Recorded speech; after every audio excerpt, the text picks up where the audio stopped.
sun with me,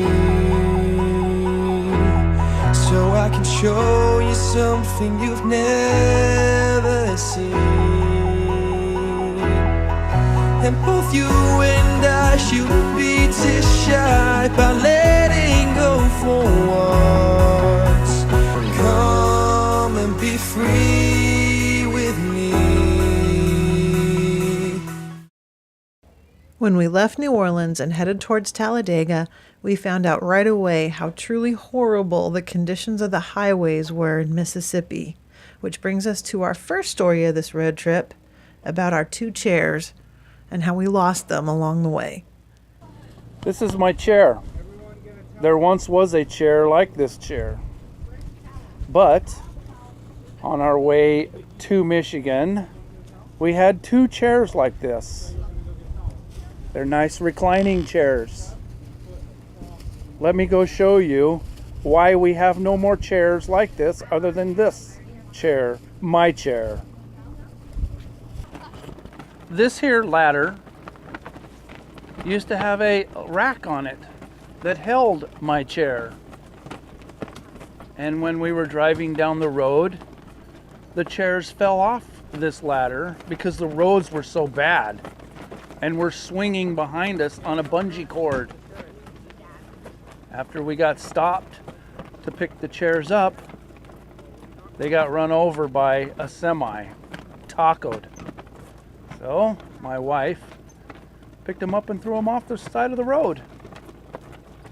I lost my chair. So yeah, luckily when we got to Talladega, Camping World had a couple of big tent stores set up on the premises, and we were able to go and buy a couple of new chairs and a new rug and get our campsite all put together and back to the way we wanted it, and then get out and explore the racetrack. We arrived at Talladega the Monday before the race and had a campsite reserved in the Legends Lane campground on racetrack property, but outside the main grandstand. We were within easy walking distance of the entrance gates, and even though it rained the first couple of days we were there, we made some good use of our time by getting the rig clean and using the fresh rainwater to give the truck a bath.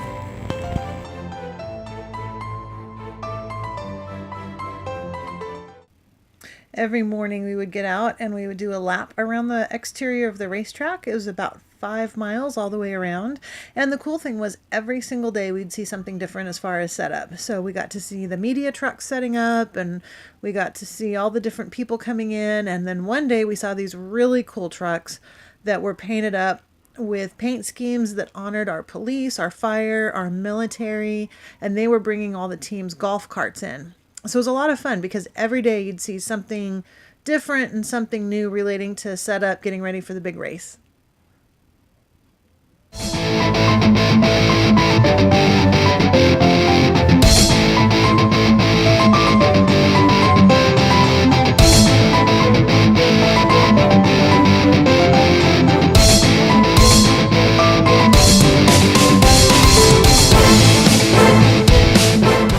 We made new friends along the way and even had the opportunity to go to an event and meet our favorite driver, Brad Keselowski, who we found was extremely humble and personable and was really happy to sign autographs for us. It was a great experience getting the chance to meet him.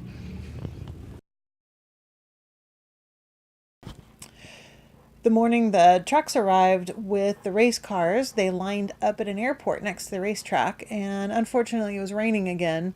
So we hopped in the truck and we drove over there to check it out.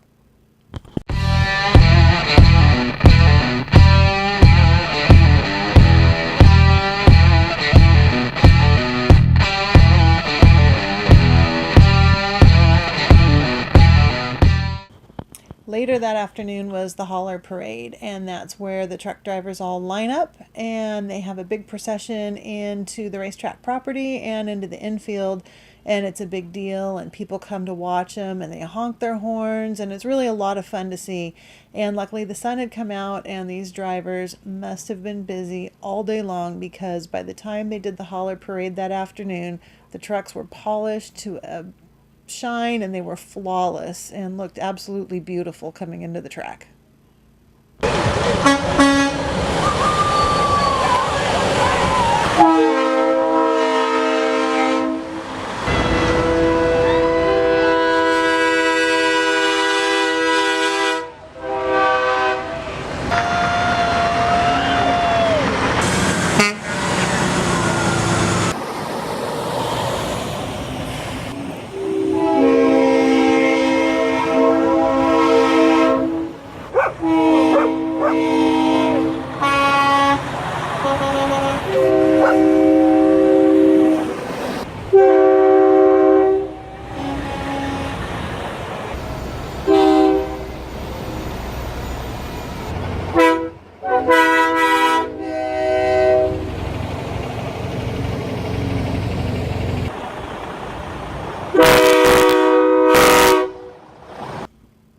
In the evenings, we'd go out and walk through the campground and see what the nightlife looked like.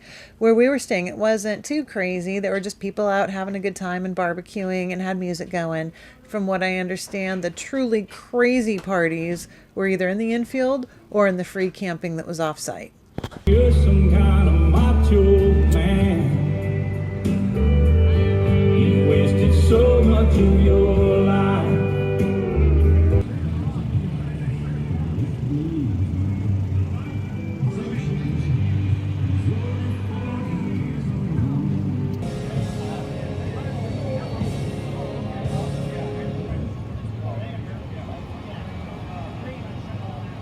Later that week, we had a couple of guys come in and pitch a tent alongside of us who had been staying at the area that was free. And we were sitting there over barley pop discussing some of the stuff that was going on. And one fella pipes up and he said, "There's stripper poles, loud music, you can't sleep, and I quote, more titties there than he's seen in a long time." Well, I got a little offended because my wife was sitting there, and I said, buddy, come here. Don't talk like that in front of my wife, but how many titties were there? So that was pretty much what the free area consists of. Stripper poles, loud music, and titties.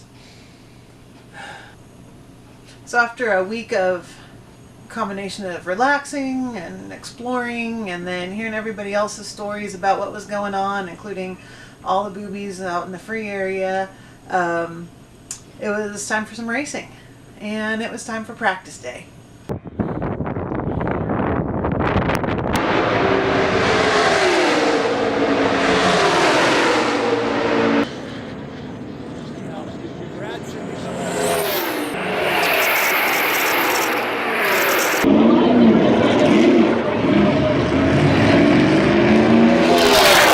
So finally it was race day. We had pit passes, so we were able to walk out onto the track and walk through the pits up and down pit road and see the cars up close as they were lined up ready for the race. Another thing that we did was we rented the headsets, and those were really neat because we got to listen to the drivers talking to their crew chiefs and talking to their spotters, and you could hear some of the strategy going on. At one point there was a pack of about 6 cars that was pulling away from the other ones, and Joey Logano was leading the pack and Kevin Harvick was at the back of the pack and he was falling back. And it was interesting to hear his spotter talking to Logano's spotter, asking him to slow the front pack down so that he could keep up, and they did. They slowed the pack down for him and helped him stay in the pack. And then at the end of the race, it came down to a head-to-head battle between Kevin Harvick and Joey Logano. On this race, Joey Logano pulled it out and was the winner.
we'll wrap up our week at Talladega. As you can see, it's so much more than just a race. There's so much that goes on during the week to see and do, and so we hope you enjoyed it. And from both of us, we just want to say thank you so much for watching our videos and for bearing with us during this process while we learn how to do all this. It's all new to us, but we hope you're having fun with it.